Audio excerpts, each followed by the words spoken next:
Aviation now, and a report on the big debate which could decide whether there's any future for supersonic air travel. Concorde, a paper dart jetliner conceived jointly by Britain and France to shrink the world and cut air journey times in half. Concorde's breathtakingly advanced, offering exceptional advantages for intercontinental communications. But like most pioneering projects, it's surrounded by criticism and controversy. And now, after almost £1,100 million has been spent on it, and everything's ready for the plane to go into service, those who want to see Concorde grounded for good are stepping up their campaign. And that means do or die for the whole future of supersonic air travel.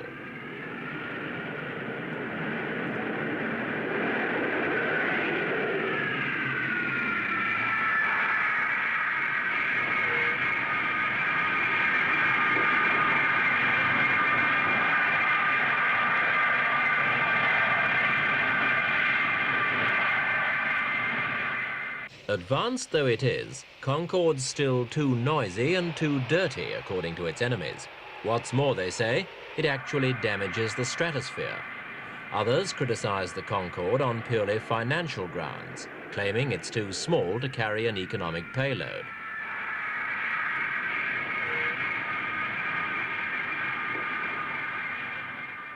Wherever it's landed, Concorde has stirred a mixture of admiration and complaint. This demonstration in Sydney is typical of others at airports the world over. And in fact, Concorde seems to have more opponents than supporters, with demonstrations at all airports including Berlin. So far, only 9 sold, and those are the British and French airlines. 3 more are likely to go to Iran, but that still leaves customers to be found for the 4 more which are already under construction. The big breakthrough in sales will only come when Concorde's accepted for American airlines. But it's in America that Concorde faces its greatest opposition, and its fate will be decided soon.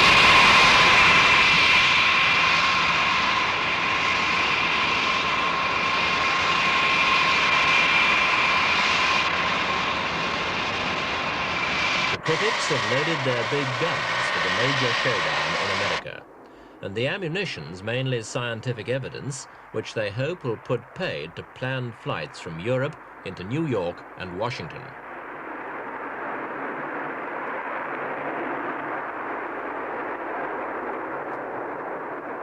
Apart from the question of Concorde's takeoff and landing noise, one prime objection mentioned by critics on both sides of the Atlantic concerns the plane's depletion of the protective ozone layer of the stratosphere.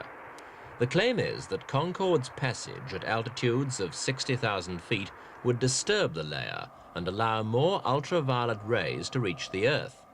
Experts say the rays are a cause of skin cancer, and the passage of just 30 supersonic planes could increase cases of skin cancer in the United States alone by 1,200 a year. The battle on this and the noise issue opened this month, when the opponents of supersonic flights into America met face-to-face with the Concorde's builders and operators in Washington, at the headquarters of the Federal Aviation Administration. The hearing was to decide whether the FAA would allow 6 services a day to and from American airports, and thus whether transatlantic flights will ever begin.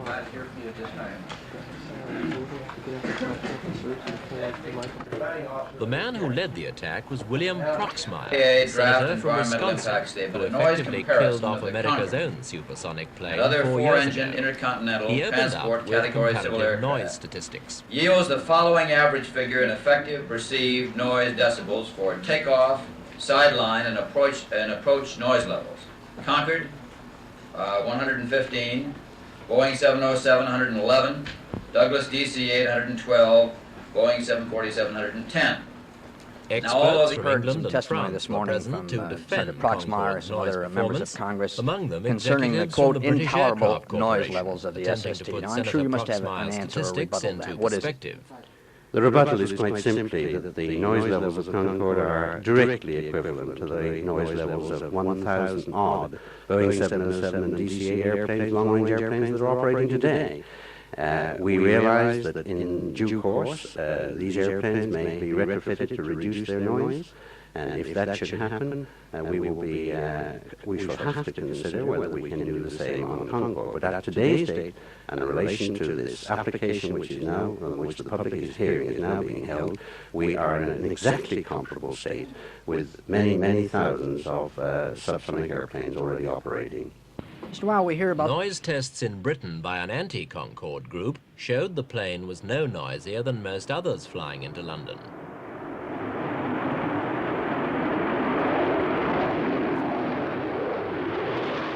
Whatever noise conclusions the FAA reaches, congressmen representing New York are confident Kennedy Airport will give Concorde the thumbs down.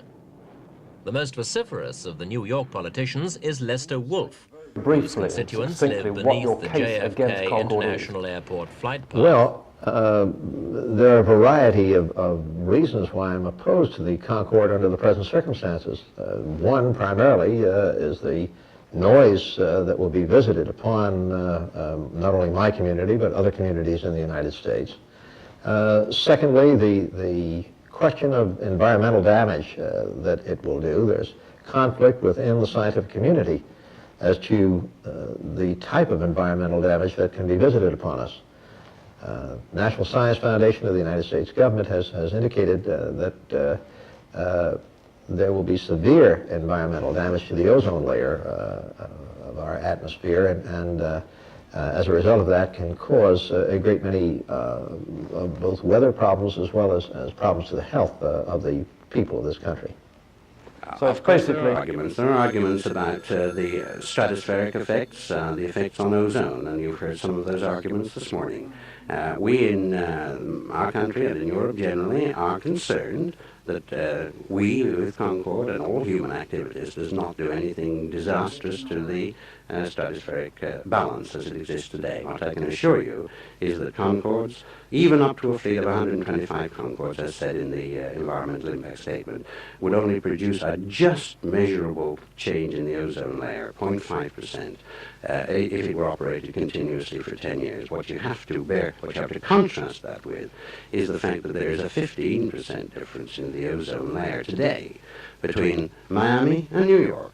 That is 300 times the impact that we are assessing for Concorde for 125 aircraft. We hear that the Concorde, whether it gets permission to fly, whether it starts and so forth, simply won't be an economically viable airplane or service. Is that true? I think that we have to prove this point. We are absolutely convinced that it is true, and as you probably know, Concorde is let's first of all get it right. Concorde is a small airplane. It seats just over 100 passengers. That's compared with the 400 or so seats that you can put into a 747 today. So it's a small airplane, directed at a very small part of the market, this market being the first-class passenger and the business economy passenger, for whom time is real money. Now, we are offering those people, for the very first time in aviation history, a saving in time for the money that he pays for his ticket. We shall have to charge a surcharge on our tickets, but nevertheless we're giving a service which is not available today in the 747 or any other subsonic airplane. We're giving him a service for the money that he's spending. We're giving him a half of the journey time, 3.5 hours between New York and London. Well, Mr. Weil, could...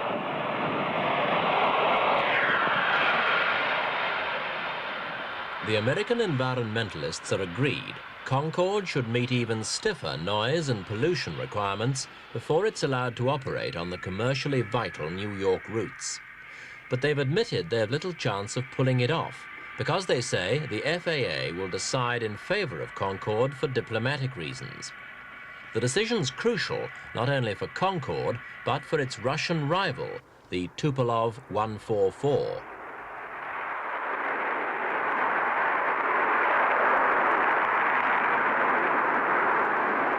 The Tu-144 has been airborne since 1968, but it hasn't yet gone into service.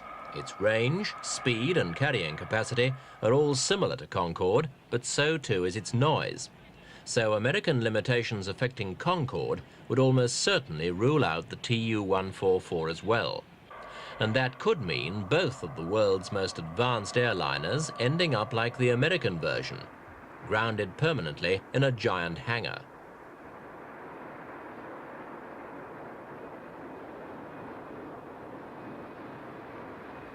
This is the only American supersonic airliner in existence. It's a museum exhibit in Florida, built by Boeing at a cost of over $700 million and bought by the curator here for just $30,000. Huge Pratt & Whitney engines would have given the SST a top speed of almost 30 miles a minute. That's faster than Concorde. Its passenger capacity was also greater.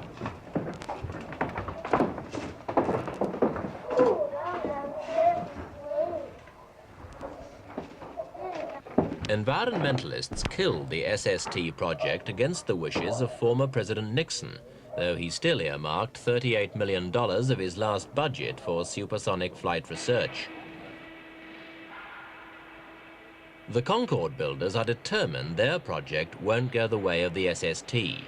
For one thing, 1,100 million pounds of taxpayers' money has been spent. There are also the jobs of some 50,000 workers at stake. Above all, there would be the incalculable loss of prestige. While work on the twin production lines in France and Britain goes on, equally feverish lobbying is taking place at the highest levels in Washington.